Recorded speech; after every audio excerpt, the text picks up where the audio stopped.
पुराने ज़माने की बात है कि किसी मुल्क पर एक बादशाह हुकूमत करता था। वो हर रोज़ दरबार लगाता और लोगों के मसाइल सुनता और मौके पर ही उनके मसाइल हल करवा देता था। बादशाह के दरबार में हर रोज़ सुबह एक बूढ़ा शख्स आता। वो दिन भर दरबार में बैठा रहता, लोगों के मसाइल सुनता और शाम को घर वापस लौट जाता था।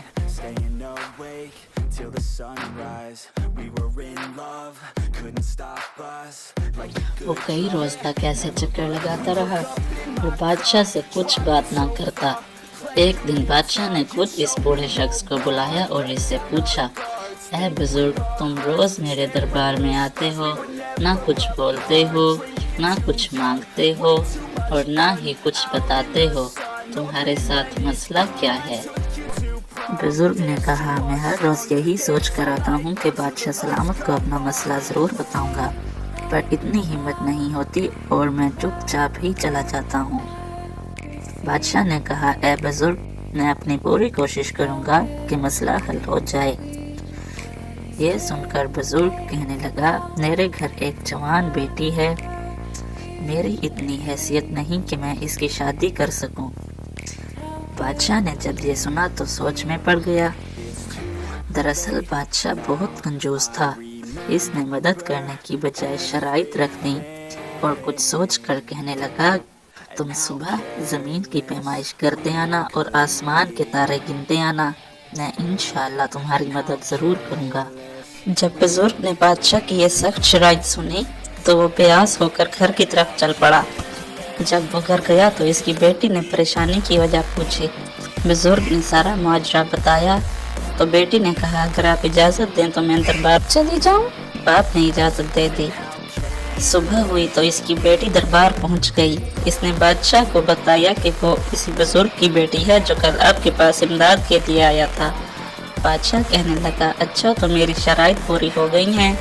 लड़की कहने लगी, बादशाह सलामत, आपकी शराइत पूरी हो गई है, लेकिन पहले आप मेरे सर के बाल तो गिन दें, बाद में मैं आपको जमीन की लंबाई और आसमान के तारों की तादाद बता दूंगी। बादशाह ने जब ये सुना उसे बहुत गुस्सा आया और कहने लगा कि कोई कैसे किसी के सर के बाल गिन सकता है। लड़की कहने लगी, अगर कोई सर के बाल नहीं गिन सकता तो कोई जमीन की लंबाई और तारों की तादाद कैसे बता सकता है। ये सब सुनकर बादशाह लाजवाब हो गया और इसे बहुत गुस्सा भी आ रहा था। उसने ठान ली थी कि इसे इसकी बदतमीजी की सजा जरूर दूंगा। बादशाह ने लड़की की इमदाद करने का वादा कर लिया और शाम को बादशाह ने लड़की के वालिद को बुलवा लिया। जब बुजुर्ग दरबार पहुंच गया तो बादशाह कहने लगा, आप अपनी बेटी की शादी के लिए परेशान हैं, तो मैं आपकी बेटी से शादी करने के लिए तैयार हूँ। बुजुर्ग अपने घर चला गया और उसने अपनी बेटी को जाके सारा माजरा बता दिया। लड़की ने अपने वालिद से कहा, बादशाह बहुत जालिम है, अगर हमने उसे इनकार किया तो वो हमें तंग करता रहेगा।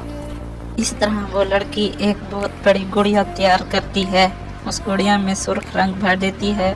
गुड़िया को अपने कपड़े पहनाकर अपनी जगह पलंग पे बिठा देती है। जब बादशाह मेहमानों से फारिग होकर घर आता है तो फौरन अपनी तलवार निकालकर उस लड़की को कत्ल कर देता है। बादशाह ये मंजर देखकर घबरा जाता है और थोड़ी ही देर बाद पलंग के नीचे से लड़की बाहर आती है और बादशाह को कहती है, तुमने मुझे मारने की कोशिश की, लेकिन तुम भूल गए थे कि ज़िंदगी और मौत सिर्फ अल्लाह के हाथ में है, और मैं ये भी जानती थी कि तुमने ये शादी बदला लेने के लिए की है। इस पर बादशाह शर्मिंदा होता है और माफ़ी मांगता है। इसके साथ साथ वो लड़की की जहानत और बहादुरी पर भी खुश होता है और सच्चे दिल से उसको अपनी हमसफर तस्लीम कर लेता है।